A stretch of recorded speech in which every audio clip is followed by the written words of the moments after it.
Assalamu alaikum students. I hope you all will be fine and having wonderful vacations. Today we are going to discuss the summer pack of English for grade 8. Our first activity is about kinds of sentences. Activity number 1 is on page number 3. Add the correct punctuation mark at the end of each sentence, then write what kind of sentence it is. ठीक है, आपने क्या करना है, sentences के and में punctuation mark लगाना है और आगे काइंड्स ऑफ सेंटेंसेस आप लोगों ने लिखने हैं. First is can you guess how big the moon is. ठीक है, इंट्रोगेटिव सेंटेंस है, इसके एंड पे आपने क्वेश्चन मार्क लगाना है. इंट्रोगेटिव सेंटेंसेस बेसिकली कौन से होते हैं, जो सवालिया जुमले होते हैं जिसमें कोई क्वेश्चन किया जाता है, वो इंट्रोगेटिव सेंटेंसेस होते हैं. ठीक है. Second one is the moon has 5 times the surface area of Australia, full stop. ठीक है, ये डिक्लेरेटिव सेंटेंस है जिसमें कुछ डिक्लेयर किया जा रहा होता है. जो स्टेटमेंट वाले सेंटेंसेस होते हैं वो क्या कहलाते हैं, डिक्लेरेटिव सेंटेंसेस कहलाते हैं. Number 3 is wow that really surprises मी. ठीक है, इसके एंड पे आपने एक्सक्लेमेशन मार्क लगाना है बेटा. और ये कौन सी काइंड है सेंटेंस की, exclamatory sentence. Exclamatory sentences basically वो सेंटेंसेस होते हैं जिनमें कोई सडन इमोशन एक्सप्रेस की जा रही हो, जिनमें फीलिंग्स को एक्सप्रेस किया जा रहा हो. Then number 4 is please tell me more about the moon. ठीक है, इसमें प्लीज वर्ड यूज हुआ है, तो ये हमारे पास क्या है, इम्पेरेटिव सेंटेंस है जिनमें कोई रिक्वेस्ट की जा रही होती है, कमांड ऑर्डर या फिर एडवाइस की जा रही होती है, वो इम्पेरेटिव सेंटेंसेस कहलाते हैं. इसके एंड पे जो है वो क्या यूज करेंगे, हम फुल स्टॉप यूज करेंगे. ठीक है, इसी तरह से जो रिमेनिंग सेंटेंसेस हैं बेटा वो आप लोगों ने खुद से फिल करने हैं. ठीक है. Now come to activity number 2, page number 4. Make a wish list how you want to spend your holidays. ठीक है, आपने कुछ सेंटेंसेस लिखने हैं, अपनी विशेस लिखनी है जो आप इन समर हॉलीडेज में कैसे आप इनको स्पेंड करना चाहते हैं. ठीक है. First one is I will reconnect with some old friends and go for hang out with them. Second is I will go to watch some old and new movies and hear the music. I will go on at least one adventure. I will learn short stories of Charles Dickens and Virginia Woolf. I will learn how to cook delicious foods, etc. ठीक है, आपने अपने खुद से लिखना है कि आप क्या विश करते हैं. अगर आप कहीं जाना चाह रहे हैं, कहीं विजिट का लिखना चाह रहे हैं, for example I want to visit the hill station, I want to visit Narayan का खान, आप वो लिख सकते हैं. ठीक है, या आप अपनी प्लानिंग आपने लिखनी है, आप जो कुछ करना चाह रहे हैं इन समर वेकेशंस में वो आप लोगों ने यहाँ पे फिल करना है. ठीक है. Now come to activity number 3. Write a dialogue between a tailor and a customer. Tailor और कस्टमर के दरमियान आपने डायलॉग लिखना है. ठीक है, डायलॉग होता क्या है, conversation between 2 or more people is called a dialogue. Customer, good morning, how are you? Tailor, good morning sir, I am fine, what can I do for you? Customer, I should like to be measured for a suit. ठीक है, अब ये अपना नाप देने के लिए जाता है क्योंकि उसने जो है वो टेलर से अपना सूट सिलवाना है. Tailor with player sir, with player, sir kindly step this way, what style and shade would you prefer. ध्यान रखिएगा बेटा कि डायलॉग लिखते वक्त आप लोगों ने ये जो पंचुएशन मार्क्स होते हैं, जैसे फुल स्टॉप है, कॉमा है, क्वेश्चन मार्क है, मार्क ऑफ एक्सक्लेमेशन है, इनका ध्यान रखना होता है. ठीक है, ये भी बहुत ज़रूरी होते हैं जब आप डायलॉग लिख रहे होते हैं. Customer, I want an ordinary suit made of brown tweed, how much would the stitching cost. Tailor, I could make you a suit for ₹2,000. It is quite reasonable, sir. Customer, that's right. Tailor, could you manage to call in sometime next week for the trial? ठीक है, अब वो क्या पूछ रहे हैं कि क्या आप नेक्स्ट वीक में किसी टाइम आ सकते हैं वो उसको चेक करने के लिए, सूट को ट्राई करने के लिए. Customer, yes just call me, here is my card. Tailor, okay sir, thank you. Customer, goodbye. Tailor, goodbye sir. ठीक है, इस तरह से आप लोगों ने लिखना है. आप इसमें जो है वो टेलर और कस्टमर के दरमियान कोई और कन्वर्सेशन है, जैसे ईट ड्रेस के बारे में है जो कि आपको टाइम पे सी के नहीं दे रहा, या फिर आप उसमें ये भी लिख सकते हैं कि किसी टेलर ने जैसे कोई कपड़े ख़राब कर दिए हैं तो आप उसके बारे में भी कन्वर्सेशन लिख सकते हैं. ठीक है, अपनी चॉइस पे आप लोगों ने खुद से लिखना है इसको. ठीक है. Now come to activity number 4, page number 6. Activity number 4 is the first word in each problem is underlined. Circle another word in the row that has the same meaning as the underlined word. उन्होंने एक word given यहाँ पे दिया हुआ है और बाकी जो है वो ऑप्शंस दिए हुए हैं, उनमें से आपने सिनोनिम को मार्क करना है। सिनोनिम्स बेसिकली क्या होते हैं? सेम मीनिंग्स, ठीक है। जो मुतरादिफ अल्फाज होते हैं उनको सिनोनिम्स कहा जाता है। Grab, hang, fight, battle, mend, fix, knock, hit, harm, accident, ठीक है। Bun, roll, scream, L.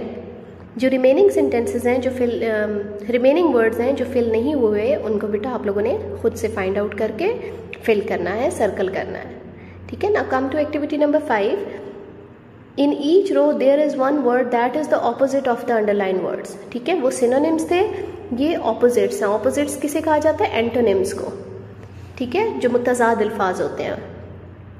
अब ये जो वर्ड्स दिए हुए हैं आप लोगों ने इनके ऑपोजिट देखने हैं। End, start, yell, whisper, mean, kind, sharp, dull, melt, freeze, near, far, tall, short, ठीक है। इसके भी बेटा जो रिमेनिंग वर्ड्स हैं वो आप लोगों ने खुद से फिल करने हैं, ठीक है।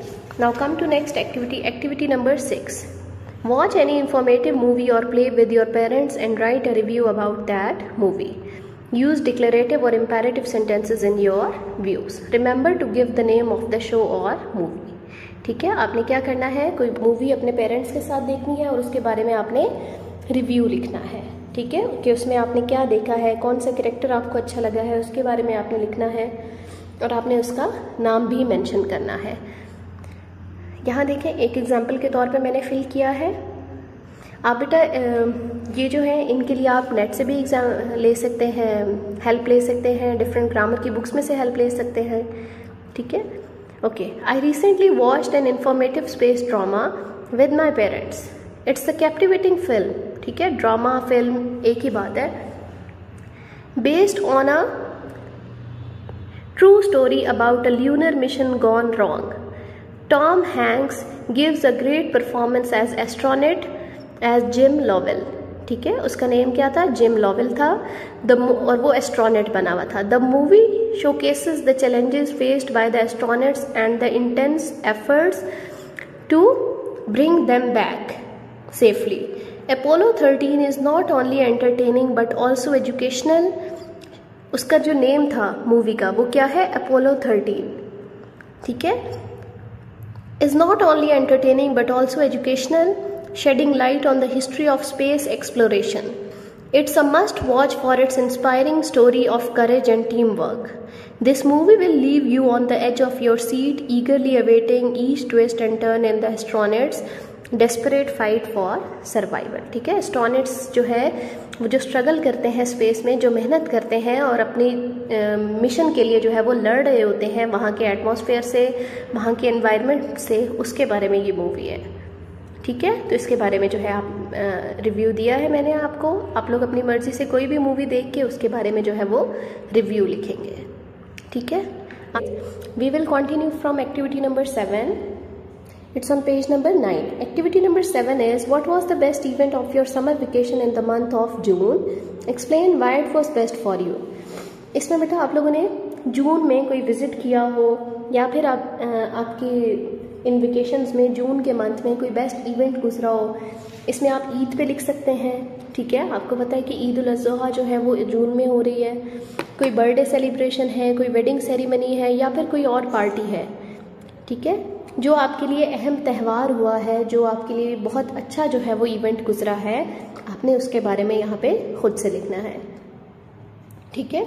आप इंटरनेट से हेल्प ले सकते हैं, किसी ग्रामर की बुक में से हेल्प ले सकते हैं, अपने सिबलिंग्स से हेल्प ले सकते हैं, ठीक है। Okay, now come to activity number 8. It's on page number 10. Activity number 8 is write a letter to the principal of your school requesting him और her to arrange special coaching in some games during the summer vacation.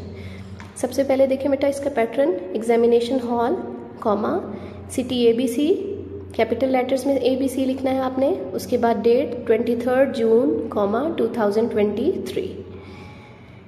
एक line छोड़ने के बाद बेटा आपने लिखना है dear principal, ठीक है। एप्लीकेशंस में डियर वर्ड यूज़ नहीं करते, लेकिन आप लेटर लिख रहे हैं तो आप इसमें यूज़ करेंगे dear principal. I kindly request arranging special coaching sessions for games during the summer vacations. This would greatly benefit students and their overall development. Games promote physical fitness, teamwork, and discipline. Summer vacation is an ideal time for students to improve their skills and passion for sports. Please consider organizing coaching for popular games like basketball, soccer, badminton, cricket, and swimming. Experienced coaches can guide students and enhance their abilities. I shall be very thankful to you. Thank you for your consideration. Yours sincerely XYZ. Yours sincerely के बाद comma लगाना है बेटा, और XYZ भी आप लोगों ने कैपिटल लेटर्स में लिखना है. Activity number 9 is complete the given blanks by using will plus suitable verb from given list. ठीक है. First sentences, don't go out in the hot sun, you dash burned, you will be burned. जब आप will और शैल use करते हैं तो उसके साथ हमेशा फर्स्ट फॉर्म ऑफ वर्ब लगाते हैं. बी हमारे पास क्या है, फर्स्ट फॉर्म ऑफ वर्ब है. इसकी सेकंड फॉर्म होती है वॉज और थर्ड फॉर्म होती है बी. B was been. ठीक है. Second is sorry for what I did, I dash it again, I will not repeat it again. Bye I expect dash again soon. Number 3 है bye I expect we will meet again soon. ठीक है. इसी तरह से बेटा आप लोगों ने क्या करना है, रिमेनिंग ब्लैंक्स को फिल करना है. हेल्पिंग वर्ब आपने विल यूज़ करनी है और साथ में फर्स्ट फॉर्म ऑफ वर्ब लगा के आप लोगों ने इन सेंटेंसेस को कंप्लीट करना है. Now come to activity number 10, page number 12. Activity number 10 is draw or paste a picture of your dreamland where you want to spend your summer vacations and which kinds of activities and games you will like to play there. आपने अपनी dream land के बारे में लिखना है, किसी ऐसी जगह के बारे में जहां आप जाना चाहते हैं. ठीक है. और वहां जाके आप कौन सी एक्टिविटीज़ या गेम्स खेलना चाहेंगे उनके बारे में आपने लिखना है और उसकी आपने पिक्चर पेस्ट करनी है. माई ड्रीम लैंड इज़ करतू. In my dream land imagination knows no bounds. It is a place where I want to enjoy a lot. In my dreamland, summer vacations are a blissful escape. I will play tag, have delightful picnics, swim in the sparkling lake, and indulge in games of hide and seek beneath starlit skies. Sandcastle rise and fall, while bonfires ignite laughter and ghost stories. In this timeless realm, joy knows no bounds, and every moment is a cherished memory. ठीक है. इसी तरह से आप लोगों ने लिखना है. आप अपने ड्रीमलैंड के बारे में लिखेंगे, वहाँ जाके आप क्या करना चाहते हैं, कौन सी गेम्स खेलना चाहते हैं, कौन सी एक्टिविटीज़ आप परफॉर्म करना चाहते हैं, उनके बारे में आपने लिखना है. ठीक है. Now come to activity number 11. Read the following passage and answer the questions that follow. Comprehension of a passage है. आपने इस पैराग्राफ को 2 to 3 टाइम्स रीड करना है और इसके बाद जो क्वेश्चंस गिवन है उनके आंसर्स आप लोगों ने लिखने हैं. फर्स्ट क्वेश्चन इसमें है, इसके शुरू में उन्होंने MCQs दिए हुए हैं. आप लोगों ने उन MCQs के आंसर्स जो हैं वो इनमें से ढूंढने हैं. First one is when did colour TVs came out. यहाँ लिखा हुआ है colour TVs came out in 1953. तो आपने इसको टिक कर देना या फिर सर्कल कर देना. Now come to next page number 14. Which was not true about the first TV. It could only show one color. It only had 30 lines. It did not have sound या it did not work well. The first TV, उनके बारे में जो बात गलत है वो आपने लिखनी है. Not true means जो गलत है. It did not have sound. When did network start showing programs in color? 1948. Why did the first TV station only show Felix the cat for 2 hours a day? Because they were running tests. ठीक है. अभी वो experiments कर रहे थे, different test कर रहे थे, इसलिए वो सिर्फ एक ही प्रोग्राम को 2 घंटे दिखाते थे. ठीक है. इसी तरह से बेटा आपने रिमेनिंग जो है उनके आंसर्स ढूंढ के उनको मार्क करना है, सर्कल करना है या फिर टिक मार्क करना है. और क्वेश्चंस गिवन है, why would watching TV have been boring in 1928. 1928 में TV जो है देखना बोरिंग क्यों हो गया था. ठीक है. इसलिए बोरिंग हो गया था क्योंकि वहाँ पे सिर्फ एक ही शो दिखाया जाता था. The broadcast were not meant to be watched. They showed a Felix the cat doll for 2 hours a day. सिर्फ एक ही प्रोग्राम 2 घंटे के लिए दिखाया जाता था जिसकी वजह से वो TV देखना बोरिंग हो गया था. ठीक है. सेकेंड इज़, इसको आपने अपने वर्ड्स में लिखना है इस ब्लैंक स्पेस में. Next is, why did the 5-inch black and white TVs at the World's Fair impress people? Because people have never seen something like that. ठीक है। वो छोटी छोटी टीवीज़ उनको पहले नहीं मिली, वो बड़े बड़े टीवीज़ देखते थे, इसलिए उनको वो जो छोटी 5 इंच वाली टीवी थी वो ज़्यादा इम्प्रेस कर रही थी। Number 13, discuss why would it have been a bad idea to buy a colour TV when they first were released. It was a bad idea because it may had a fault as it was their first try. ठीक है, क्यों उनको bad idea लग रहा था? क्योंकि वो उनकी फ़र्स्ट ट्राई थी अभी, ठीक है, और उन्हें लग रहा था कि शायद ये कोई मिस्टेक है, कोई गलती हो गई है, ठीक है। Now come to activity number 12, page number 16. Activity number 12 is write a poem using your memories on a place you visited. You could also start your poem with I remember. ठीक है, allow your memories to guide your pen. आपने किसी ऐसी जगह के बारे में लिखना है जहाँ आपने विज़िट किया और पोइम लिखनी है आपने, ठीक है, पोइम की फॉर्म में आपने लिखना है। नेम आपने यहाँ देखें एग्जाम्पल के तौर पे मैंने एक लिखी है, सीरीन मेमोरीज ऑफ नेचर, ठीक है। I remember a place, start आपने किससे करना है? I remember a place where nature's graced embraced, whispering trees and babbling brooks, vivid colours in hidden nooks, a scene of flowers filled the air, moss beneath soft and fair, bird song, symphony, skies blaze, sunsets glow, eternal blaze, in stillness my heart did rest, a cherished space forever blessed. ठीक है, इस तरह से आप लोगों ने अपनी कोई पोइम लिखनी है किसी प्लेस के बारे में, ठीक है बेटा। यहाँ से आप आइडिया लीजिएगा और आइडिया लेने के बाद आप इसको खुद से लिखेंगे। Now come to activity number 13. Suppose a year ago you lent your favorite book to your cousin or friend who you thought would enjoy it. Unfortunately, your cousin has forgotten to return it. The book has sentimental value to you as it had been presented by your grandmother. Write a letter to your friend. ठीक है, अब आपने अपने friend या फिर अपने cousin को letter लिखना है जिसमें उसने 1 साल पहले आपसे बुक जो है वो ली थी, ठीक है, और अभी तक उसने आपको वापस नहीं की, शायद वो भूल गया है। तो आपने उसको जो है वो कहना है कि वो मेरी ग्रैंड मदर ने दी थी, बहुत ही जो है वो मेरी मेमोरीज उससे अटैच हैं, तो काइंडली वो बुक मुझे रिटर्न कर दो। सबसे पहले पैटर्न देखें बेटा, examination hall, comma, city ABC, 23 जून 2023। पहले भी लेटर का पैटर्न एक्सप्लेन किया है, सेम पैटर्न होगा। उसके बाद एक लाइन छोड़ने के बाद dear friend, I hope you are doing well, I wanted to remind you about the book that I lent to you. It has sentimental value to me as it was a gift from my grandmother. I would really appreciate it if you could return it to me when you get the chance. Pay my salam to aunt and uncle. Yours loving friend, XYZ. ठीक है, इस तरह से आप लोगों ने खुद से लेटर लिखना है। एग्जाम्पल्स के तौर पे बेटा आप लोगों के लिए मैंने ये सॉल्व किए हुए, कुछ वर्ड्स यहाँ से यूज़ करके, कुछ अपनी वोकैबुलरी यूज़ करके आप लोगों ने इनको कंप्लीट करना है।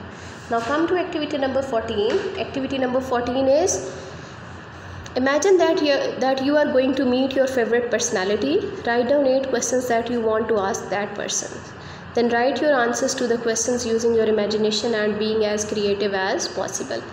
आपने ये सपोज करना है कि आप अपने फेवरेट पर्सनालिटी से मिल रहे हैं। उसमें जो है वो टीवी एक्टर्स हो सकते हैं, मूवी एक्टर्स हो सकते हैं, कोई पॉलिटिकल लीडर हो सकता है, whatever your favourite personalities और whoever your favourite personalities, आप उससे मिले हैं और आपने क्वेश्चंस लिखने हैं जो क्वेश्चंस आप उनसे पूछना चाहेंगे। First is what inspired your career choice, who has influenced you the most, what challenges did you face during your professional career, how did you overcome these challenges, ठीक है, what was the rewarding experience you have had in your career so far, how do you stay motivated, ठीक है। इसी तरह के 8 questions आप लोगों ने लिखने हैं। यहाँ एग्जाम्पल के तौर पे आप लोगों के लिए मैंने क्वेश्चंस जो हैं वो मेंशन किए हैं, ठीक है बेटा। अब एक्टिविटी नंबर 15 पे आ जाएं। Write a fiction story at your own which gives some moral lesson, ठीक है। आपने फिक्शनल स्टोरी लिखनी है जिसमें कोई मॉरल लेसन हो, या आप इंटरनेट से भी हेल्प ले सकते हैं, या फिर जो आप लोगों की ऑक्सफोर्ड की इंग्लिश की बुक्स हैं उनमें से आप लिख सकते हैं। पेज नंबर 19 पे है। Once upon a time in the small village of Paris there lived a young boy named Lucas. Lucas was an adventurous and curious soul who loved exploring the lush forest surrounding the village. He would spend hours observing flora and fauna, ठीक है। Flora होते हैं जो flower से related होते हैं, ठीक है, और जो नेचर से रिलेटेड है, फ्लावर्स और ट्रीज़ वगैरह से रिलेटेड हो, वो कहलाते हैं। Captivated by the wonders of nature, instead of wishing for wealth और पावर ही चोज़ विजडम। ठीक है, उसकी ख्वाहिश ये नहीं होती कि वो जो है वो उसको दौलत मिले, ठीक है, या फिर उसको ताकत मिले, बल्कि उसने क्या सिलेक्ट किया था, क्या उसने चुना था, विजडम चुना था, अक्लमंदी चुनी थी उसने, कि उसको अक्लमंदी दी जाए बजाय इसके कि दौलत और ताकत के। Lucas shared his wisdom with others, creating a community filled with kindness and compassion. ठीक है, और अपनी कम्युनिटी में वो बहुत ही रहमदिली और हमदर्दी के साथ सबके साथ पेश आता था। His teaching spread transforming villages and inspiring change. ठीक है, और दूर दूर तक जो गाँव थे वहाँ पे क्या होता था कि उसका जो चेंज था, जो उसकी तालीमात थी, वो नज़र आती थी और उससे लोग मुतासिर होते थे। Lucas taught us that true wisdom lies in sharing and uplifting others. ठीक है, उससे हमने क्या सीखा कि जो अक्लमंदी है वो किस में है, अपनी जो अपना जो नॉलेज है वो दूसरों के साथ बांटने में। ठीक है, कि हमें जो है वो दूसरों के साथ जब हम अपनी तालीम, अपना इल्म बांटेंगे तो उसी में हमारी जो है वो बेहतरी और भलाई होगी। ठीक है, उसके बाद बेटा एक्टिविटी नंबर 16 पर आ जाएं। एक्टिविटी नंबर 16, 3 बुक्स यहाँ पे इन्होंने दी हुई हैं बेटा। The mystery of Blackwood, pride and prejudice, a tale of 2 cities. इनमें से कोई भी एक स्टोरी रीड करनी है आपने और उसके बारे में आपने रिव्यू लिखना है। ठीक है, इसमें प्राइड एंड प्रेजुडिस की एग्जांपल मैंने आपको दी है। नॉवल है ये, जेन ऑस्टन इसकी राइटर है, फीमेल राइटर है। Pride and prejudice is a famous novel by Jane Austen. It is a timeless classic that enchants readers with its elegant prose, memorable characters and exploration of love and societal exploration. It tells the story of independent-minded girl Elizabeth Bennet and her journey towards self-discovery and romance. Austen's writing is engaging, the characters are well developed and the themes remain relevant today. A must read for lovers of classic literature. उन लोगों के लिए बहुत बेहतरीन है जो classic literature को पढ़ते हैं। Seeking a captivating and thought provoking experience. ठीक है, जेन ऑस्टन का नावल है प्राइड एंड प्रेजुडिस। मेन जो इसमें है कैरेक्टर है वो है एलिज़ाबेथ। ठीक है, उसके बारे में ये है जो कि बहुत इंडिपेंडेंट थी। ठीक है, और इसमें थीम्स क्या हैं, थीम्स इसमें क्या है, थीम है नेचर, लव, ठीक है, और सोसाइटी के जो करप्शन है वो है। ठीक है, आप लोगों ने इसके बारे में जो है वो खुद से रिव्यू लिखना है। तीनों बुक्स में से आप किसी भी एक बुक पे खुद से लिख सकते हैं। Okay, now activity number 17 is right a character sketch of your favourite family member. यह आप लोगों ने खुद से लिखना है बेटा। अब आपके फैमिली मेम्बर में कौन आपका फेवरेट है। आपके फादर हो सकते हैं, आपकी मदर हो सकती हैं, brother, sister, grandfather, grand mother, uncle, ठीक है, कोई भी हो सकता है। उसके बारे में आपने जो है वो लिखना है कि वो कैसे हैं। ठीक है, उनके बारे में, उनकी क्वालिटीज़ और उनकी कैरेक्टरिस्टिक्स आप लोगों ने मेंशन करनी है। ठीक है बेटा, I hope you all will understand it. यहीं तक हमारा जो है वो समर पैक 8th क्लास का इंग्लिश का ख़त्म होता है। I hope you all will complete it in neat and clean handwriting. अल्लाह हाफ़िज़ students, and take care of your self.